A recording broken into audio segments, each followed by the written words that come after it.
Welcome to the Bermuda Monetary Authority's presentation on the Bermuda Sanctions regime and the role of the BMA. Bermuda Monetary Authority plays a role in the sanctions regime. Under the Proceeds of Crime AML ATF Supervision and Enforcement Act 2008, there's several sections that outline the BMA's responsibilities. So the first one would be under Section 51A. That is a responsibility that the authority has to monitor supervised entities. So what we do is supervise entities' compliance with the sanctions regime by reviewing their policies and procedures and making sure that they're implemented correctly. Under Section 52E, also of the Supervision and Enforcement Act, that's the C, is the acronym SEA. We also provide guidance from time to time on compliance with Bermuda's sanctions regime, and you'll see that guidance in Chapter 6 of the General Guidance Notes. Also under the C Act in Section 20, we have the power to impose civil penalties. What this means is that for any regulated entities or anyone that falls under the international sanctions regime, supervisory authorities have the power to impose civil penalties, and those go up to $10 million. There are also other enforcement tools that can be used, and those include everything from directions to imposing and revoking licenses. So we'll just turn it over to the next slide, please. Thank you. So under the Bermuda Monetary Authority Act 1969, it is the role of the prudential supervision teams to enforce all requirements under the legislation. And for all licensed entities, that is found in the underlying acts for each sector. So what that means is for insurance, that sits under this Insurance Act, and that's Section 42D. The Banking Act would be it would be the Banking and Deposit Companies Act. That would be the second schedule, paragraph 410C. An example for investment business, that would fall under the Investment Business Act, Schedule 2, paragraph 52D. So those sit under the underlying acts for each sector. And as mentioned before, the responsibilities of the supervisors sit under the C Act, and that's where compliance is required. And now I'll turn it over to my colleague, Sayak, who will talk about sanctions and some of the different types, and will also speak to the authority's expectations for sanctions compliance. Thank you. Thank you, Katie. Good afternoon. I hope everyone can hear my voice clearly. So now let's take a deep dive into our understanding of the type of sanctions and their purposes. As you can see noted in this slide, there are many different types of sanction imposed by national bodies designed to compel or deter certain behavior. Sanctions are also used as a tool or a measure to change the behavior of a targeted country, region, or regime, to apply pressure on a targeted country, region, or regime to comply with set objectives, to act as an enforcement tool when international peace and security have been threatened and diplomatic efforts have failed, and to restrict the funding of individual entities or groups associated with criminal or terrorist activity. Financial sanctions are also used as a tool to prevent terrorism, used in conflict resolution, prevent the proliferation of weapons of mass destruction, and protecting civilians from harm, including human rights. Now let's move on to and see what are the sanction measures apply in Bermuda.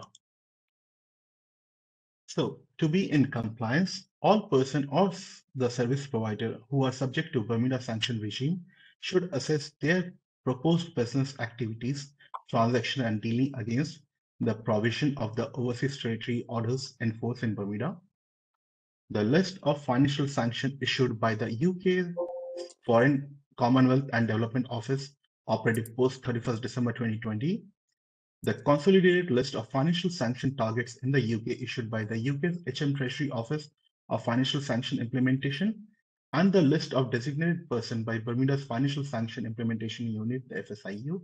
At this moment, there are none. Also, we would like to highlight that for OFAC, even though we have already discussed that OFAC sanction does not taken into the international sanction 2013 in Bermuda, but as there are a lot of businesses and financial institution in Bermuda has a very close business tie, either through their parent company or subsidiary or doing business in US dollar. And also we need to remember that Bermuda currency is pegged to United States dollar. So they need to understand their OFAC sanction and how they are dealing with it. Also, another thing that people need to understand is that the overarching power of the United States, especially with the US Patriot Act. So if there are business who have exposure, they need to understand they need to be in compliance. And another most important part, if you are just doing OFAC screening, that alone will not satisfy the Bermuda sanction regime. So it is very important that if you are doing business with the US, you have to comply with OFAC sanction, but at the same time, you need to take into consideration the Bermuda sanction with your own screening part. Now, let's move on and see authorities' expectation. I know this is a presentation over the WebEx, but if people can raise their hand and showcase like how many of you as an organization have conducted your own sanction risk assessment. Since it's a live presentation, I might not be able to see, but let's discuss about what do we mean by that. So each RFI must ensure that it's its business and does not breach the sanction regime.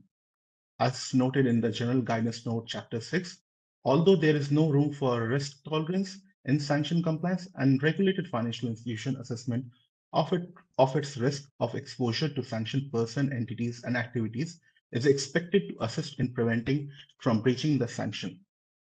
Every regulated financial institution should conduct a sanction risk assessment to determine its level of exposure to sanctioned persons, taking into account the following factors which are given on the slide. For example, your customer products and activities, your distribution channel, your complexity and volume of transaction, your processing and system, your operating environment, your screening processes for intermediaries you are dealing with, your geographical risk, and any other relevant risk what you deem fit for. Moving on from here, I will pass it on to my colleague, Pashawn. Thank you, everyone. Thank you, Sayak, and good afternoon again, everyone. So just in broad terms, the authority expects that an RFI follows Bermuda sanctions legislation and the supplementary guidance, which includes the FSIU's general guidance for financial sanctions and Chapter 6 of the BMA's AML ATF RFIs. So while the slide before you is not an exhaustive list, it does contain some key features of what would be deemed a compliant sanctions manual or policies and procedural program. Firstly, that involves a description of the processes for screening of all customers, and this is inclusive of all relevant named parties in a business relationship. Beyond this, the manual must specify the list against which new and existing business relationships are screened. So as has been a constant theme today, at a minimum, that must be the UK list and Bermuda's list, albeit the Bermuda list is currently empty, but also any additional list in alignment with the business model of the entity. Beyond this, the manual must confirm that all relevant employees receive sanctions-related training on a regular basis. And a relevant employee is defined in, I think, 1.74 of the guidance notes, and that is inclusive of all part-time and contract workers. Another key component that must be evident in a procedural manual for sanctions is the external reporting requirements. We will reiterate it several times today, the FSIU and the completion of a compliance reporting form in the instance that there has been a sanctions hit. And lastly, the obligation to immediately freeze assets and not process any further transactions when there is a sanctions hit.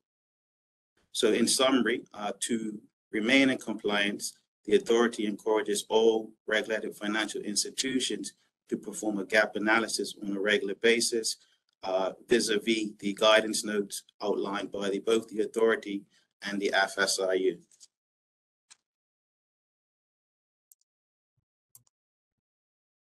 Next slide, please. Okay, so this slide is coming out of the themes that we identify when we do our off-site and on-site inspections. And there are areas for improvement which would ensure a greater degree of compliance with the relevant legislation and guidance should the entities take it on board and implement it into their programs.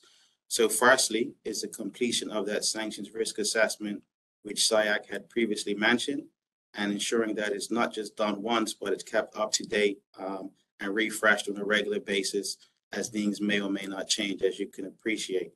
Similarly, ensuring that the sanctions manual is kept up to date and you're performing that gap analysis. And beyond this, not just simply writing what needs to be done, but actually living it in the day-to-day activity of the entity as it seeks to be compliant with the sanctions legislation. The next point would be maintenance of the list of financial sanctions enforced in Bermuda. Again, those being the HM Treasury list and the Bermuda list and any other ones that may be applicable based on the business model of the company. And ensuring that all persons are screened using an appropriate screening tool, both at onboarding as relates to customers, both at onboarding and on an ongoing basis. That may or may not be dependent on the risk profile of the relationship. What we do see is common is that in the larger shops per se, that screening for sanctions actually occurs nightly, but we appreciate that other entities may have resource constraints, but what we do suggest is that the screening is done on an appropriate basis, I guess, relative to the business and its operation. And finally, well, not finally, but also understanding those reporting requirements externally to the FSIU, which has been reiterated several times already today, and ensuring that it's documented in the manual, inclusive of the requirement to complete that compliance reporting form and submit it via the FS or through the FSIU, but also copying in the BMA. And lastly, the sanctions manual must include the obligation to immediately freeze any assets and not process further transactions following a hit. And there are instances, I believe, in the first presentation it was mentioned, whereby a license application may be submitted to the Ministry of Legal Affairs to allow a transaction or activity that would have otherwise have been prohibited. So in summary, in terms of the authority's presentation, Bermuda's sanctions regime demands absolute compliance. There is no room for risk tolerance in this regime, and there are serious fines and inclusive of possible imprisonment for violation of such laws. The AML team's role rather is to assess regulated entities with the expectation that robust and effective policies and procedures are in place to ensure compliance with Bermuda's sanctions regime. It is important that all RFIs ensure their sanction screening tool complies with the Bermuda regulations, and UK HM Treasury sanctions list. And for sanctions compliance, it is also important to understand and adhere to the reporting requirements that have been talked about today. The FSIU guidance notes and the BMA general guidance notes, specifically Chapter 6, provide the best background for companies to understand their sanctions obligations, and we would recommend that entities read these documents and familiarize themselves with these documents in conjunction with the existing policies and procedures to ensure that there are no gaps.